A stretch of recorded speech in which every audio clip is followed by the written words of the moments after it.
The Alchemist, written by H.P. Lovecraft, narrated for you by Jonathan Dunne. Year of publication, 1916. This work is in the public domain.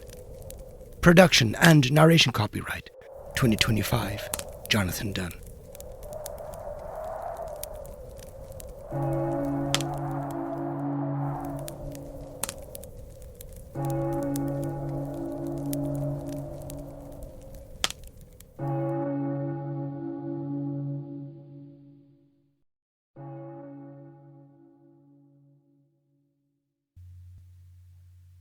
High up, crowning the grassy summit of a swelling mound, whose sides are wooded near the base with the gnarled trees of the primeval forest, stands the old chateau of my ancestors. For centuries its lofty battlements have frowned down upon the wild and rugged countryside about, serving as a home and stronghold for the proud house whose honoured line is older even than the moss-grown castle walls. These ancient turrets, stained by the storms of generations and crumbling under the slow yet mighty pressure of time, formed in the ages of feudalism one of the most dreaded and formidable fortresses in all France. From its machicolated parapets and mounted battlements, barons, counts, and even kings had been defied, yet never had its spacious halls resounded to the footsteps of the invader. But since those glorious years all is changed. A poverty but little above the level of dire want, together with a pride of name that forbids its alleviation by the pursuits of commercial life, have prevented the scions of our line from maintaining their estates in pristine splendour, and the falling stones of the walls, the overgrown vegetation in the parks, the dry and dusty moat, the ill-paved courtyards and toppling towers without, as well as the sagging floors, the worm-eaten wainscots, and the faded tapestries within, all tell a gloomy tale of fallen grandeur. As the ages passed, first one, then another of the four great turrets were left to ruin, until at last but a single tower housed the sadly reduced descendants of the once mighty lords of the estate. It was in one of the vast and gloomy chambers of this remaining tower that I, Antoine, last of the unhappy and accursed Comtes de first saw the light of day 90 long years ago. Within these walls and amongst the dark and shadowy forests, the wild ravines and grottos of the hillside below were spent the first years of my troubled life. My parents I never knew.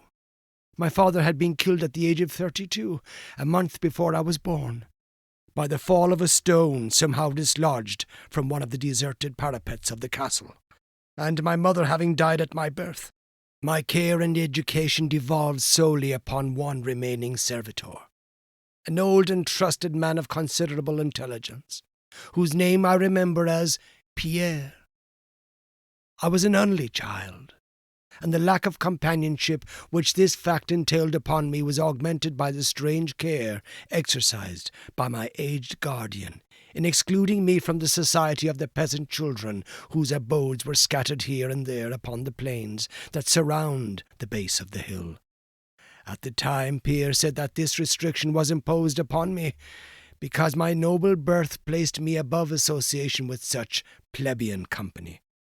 Now I know that its real object was to keep from my ears the idle tales of the dread curse upon our line, that were nightly told and magnified by the simple tenantry as they conversed in hushed accents in the glow of their cottage hearths. Thus isolated and thrown upon my own resources, I spent the hours of my childhood in poring over the ancient tomes that filled the shadow-haunted library of the chateau, and in remaining without aim or purpose through the perpetual dusk of the spectral wood that clothes the side of the hill near its foot. It was perhaps an effect of such surroundings that my mind early acquired a shade of melancholy. Those studies and pursuits which partake of the dark and occult in nature most strongly claimed my attention. Of my own race I was permitted to learn singularly little, yet what small knowledge of it I was able to gain seemed to depress me much. Perhaps it was at first only the manifest reluctance of my old preceptor, to discuss with me my paternal ancestry that gave rise to the terror which I ever felt at the mention of my great house.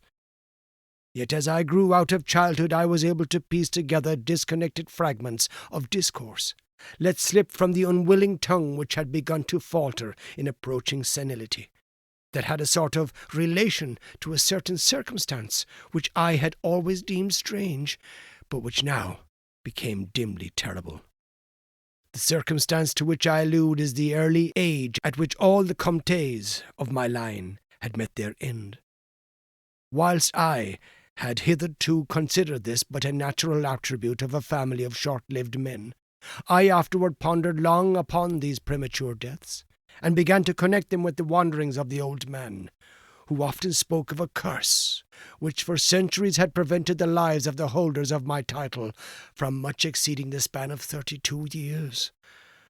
Upon my 21st birthday, the aged Pierre gave to me a family document which he said had, for many generations, been handed down from father to son, and continued by each possessor.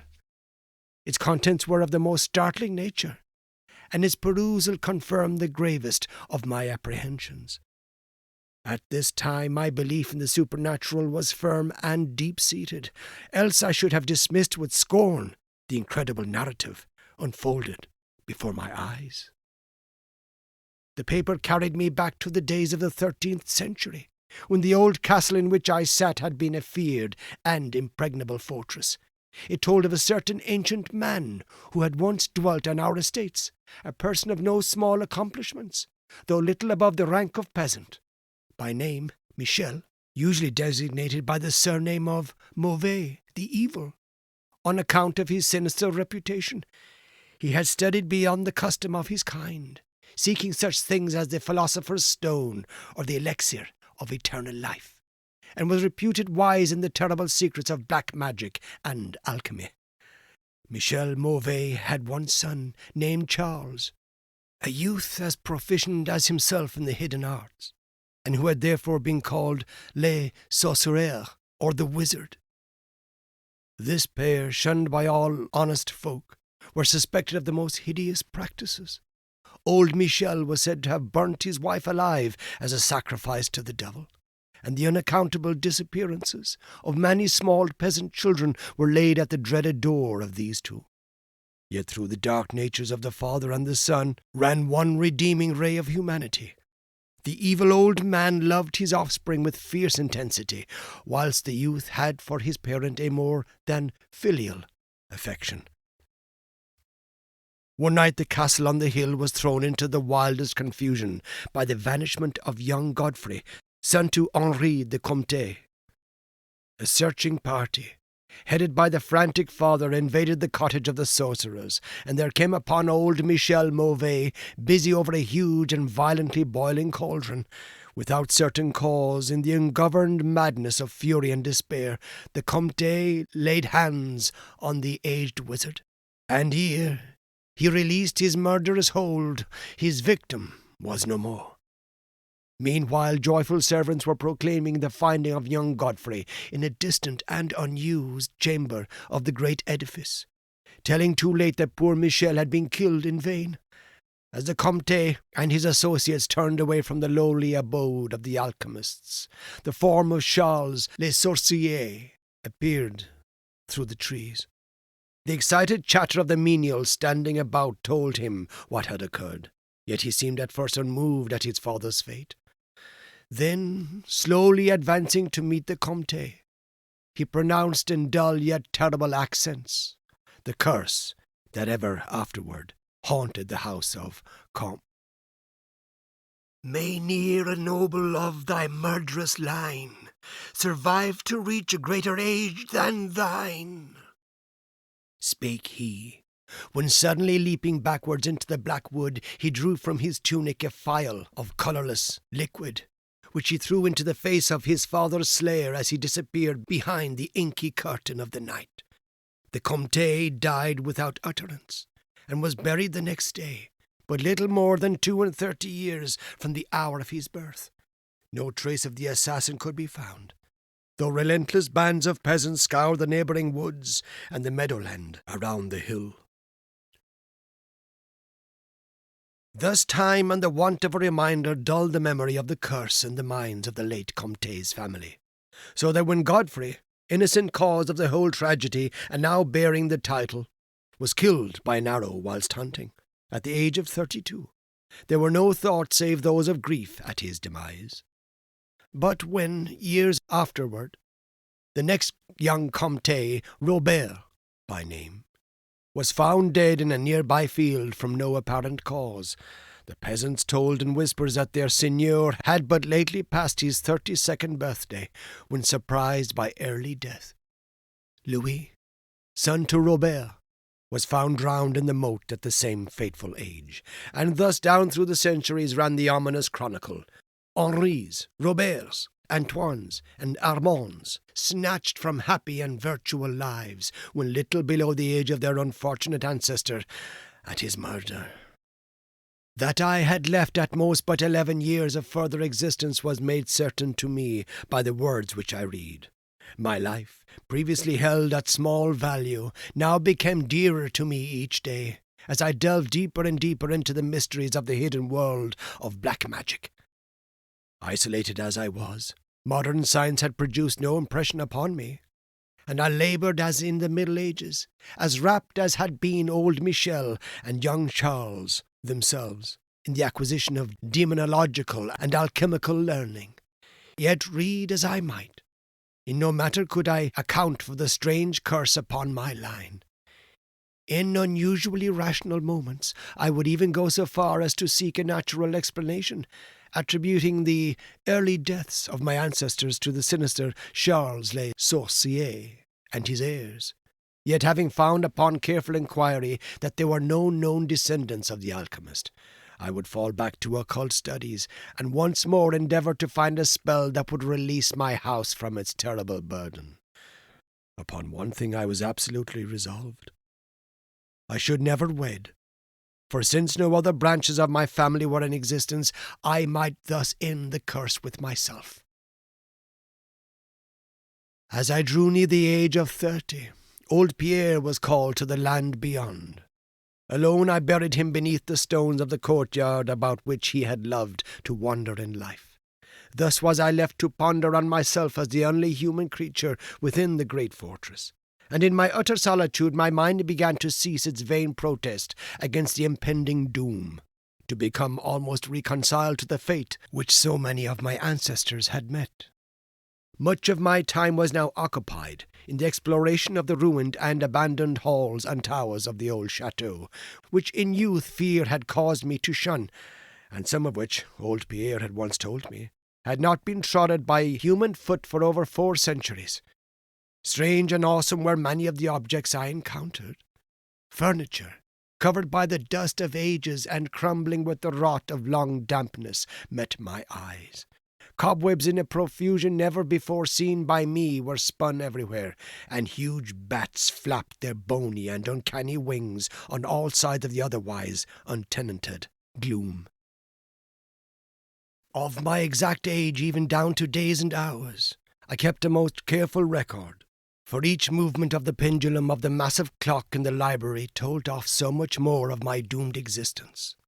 At length I approached that time which I had long viewed with apprehension, since most of my ancestors had been seized some little while before they reached the exact age of Comte Henri at his end. I was every moment on the watch for the coming of the unknown death. In what strange form the curse should overtake me I knew not, but I was resolved at least that it should not find me a cowardly or a passive victim. With new vigour I applied myself to my examination of the old chateau and its contents. It was upon one of the longest of all my excursions of discovery in the deserted portion of the castle, less than a week before that fatal hour which I felt must mark the utmost limit of my stay on earth, beyond which I could have not even the slightest hope of continuing to draw breath, that I came upon the culminating event of my whole life. I had spent the better part of the morning in climbing up and down half-ruined staircases in one of the most dilapidated of the ancient turrets. As the afternoon progressed, I sought the lower levels, descending into what appeared to be either a medieval place of confinement or a more recently excavated storehouse for gunpowder. As I slowly traversed the nitre-encrusted passageway at the foot of the last staircase, the paving became very damp, and soon I saw by the light of my flickering torch that a blank, water-stained wall impeded my journey. Turning to retrace my steps, my eye fell upon a small trapdoor with a ring, which lay directly beneath my feet. Pausing, I succeeded with difficulty in raising it, whereupon there was revealed a black aperture, exhaling noxious fumes which caused my torch to sputter, and disclosing in the unsteady glare the top of a flight of stone steps. As soon as the torch, which I lowered into the repellent depths, burned freely and steadily, I commenced my descent. The steps were many, and led to a narrow stone-flagged passage which I knew must be far underground. The passage proved of great length and terminated in a massive oaken door, dripping with the moisture of the place, and stoutly resisting all my attempts to open it. Ceasing after a time my efforts in this direction, I had proceeded back some distance toward the steps, when there suddenly fell to my experience one of the most profound and maddening shocks capable of reception by the human mind. Without warning, I heard the heavy door behind me creak slowly open upon its rusted hinges. My immediate sensations are incapable of analysis. To be confronted in a place as thoroughly deserted as I had deemed the old castle, with evidence of the presence of man or spirit, produced in my brain a horror of the most acute description. When at last I turned and faced the seat of the sound, my eyes must have started from their orbits at the sight that they beheld. There in the ancient Gothic doorway stood a human figure. It was that of a man, clad in a skull-cap and long medieval tunic of dark colour. His long hair and flowing beard were of a terrible and intense black hue, and of incredible profusion. His forehead, high beyond the usual dimensions, his cheeks, deep sunken and heavily lined with wrinkles, and his hands, long, claw-like and gnarled, were of such a deathly, marble-like whiteness as I have never elsewhere seen in man. His figure, lean to the proportions of a skeleton, was strangely bent and almost lost within the voluminous folds of his peculiar garment. But strangest of all were his eyes, twin caves of abysmal blackness, profound in expression of understanding, yet inhuman in degree of wickedness. These were now fixed upon me, piercing my soul with their hatred, and rooting me to the spot whereon I stood. At last the figure spoke in a rumbling voice that chilled me through with its dull hollowness and latent malevolence. The language in which the discourse was clothed was that debased form of Latin in use amongst the more learned men of the Middle Ages, and made familiar to me by my prolonged researches into the works of the old alchemists and demonologists. The apparition spoke of the curse which had hovered over my house, told me of my coming end, dwelt on the wrong perpetrated by my ancestor against old Michel Mauvais, and gloated over the revenge of Charles Le Saucier. He told how the young Charles had escaped into the night, returning in after years to kill Godfrey, the heir, with an arrow, just as he approached the age which had been his father's at his assassination. How he had secretly returned to the estate and established himself, unknown, in the even then deserted subterranean chamber whose doorway now framed the hideous narrator. How he had seized Robert, son of Godfrey, in a field, forced poison down his throat, and left him to die at the age of 32, thus maintaining the foul provisions of his vengeful curse. At this point I was left to imagine the solution of the greatest mystery of all, how the curse had been fulfilled since that time when Charles Le Saucier must, in the course of nature, have died, for the man digressed into an account of the deep alchemical studies of the two wizards, father and son, speaking most particularly of the researches of Charles Le Saucier concerning the elixir, which should grant to him, who partook of it, eternal life and youth. His enthusiasm had seemed for the moment to remove from his terrible eyes the hatred that had at first so haunted him. But suddenly the fiendish glare returned, and with a shocking sound like the hissing of a serpent, the stranger raised a glass phial with the evident intent of ending my life as had Charles Le Saucier 600 years before. ended that of my ancestor. Prompted by some preserving instinct of self-defense, I broke through the spell that had hitherto held me immovable, and flung my now dying torch at the creature who menaced my existence. I heard the file break harmlessly against the stones of the passage as the tunic of the strange man caught fire and lit the horrid scene with a ghastly radiance.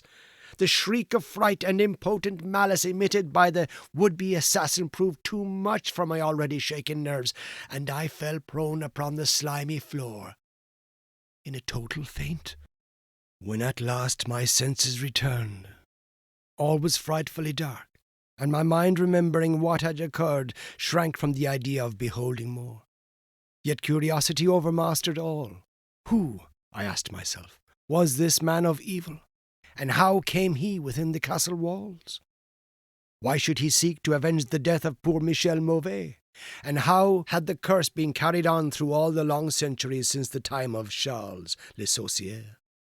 The dread of years was lifted from my shoulders, for I knew that he whom I had felled was the source of all my danger from the curse. And now that I was free, I burned with the desire to learn more of the sinister thing which had haunted my line for centuries, and made of my own youth one long-continued nightmare.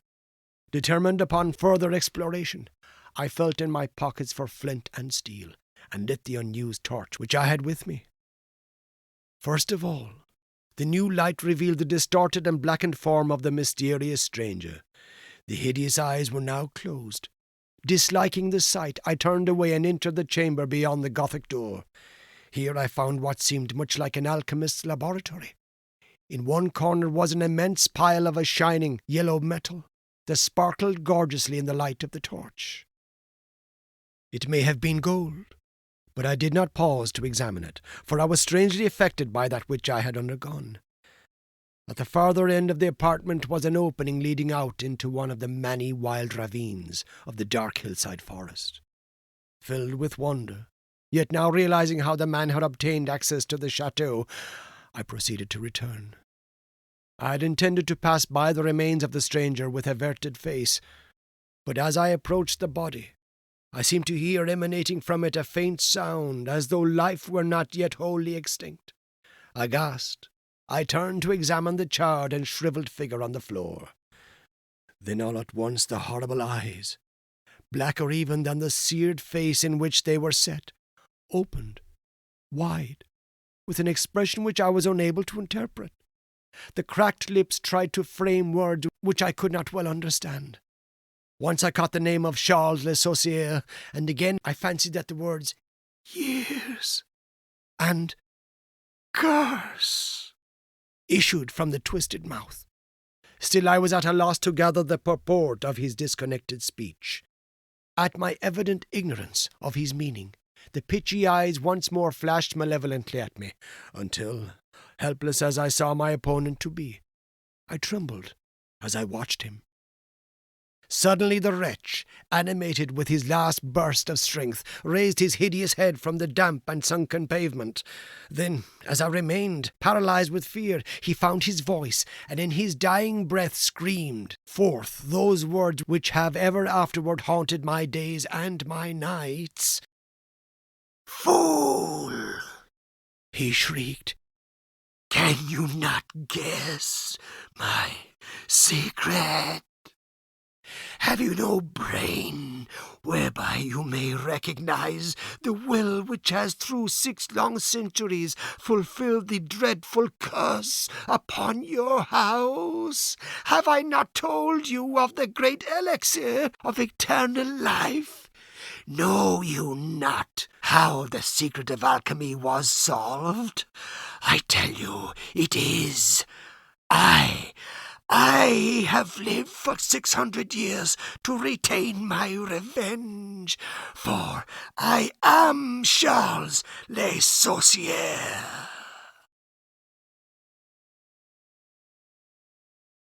The end. This has been The Alchemist, written by H.P. Lovecraft, narrated for you by Jonathan Dunne. Year of publication, 1916. This work is in the public domain. Production and narration copyright 2025, Jonathan Dunne.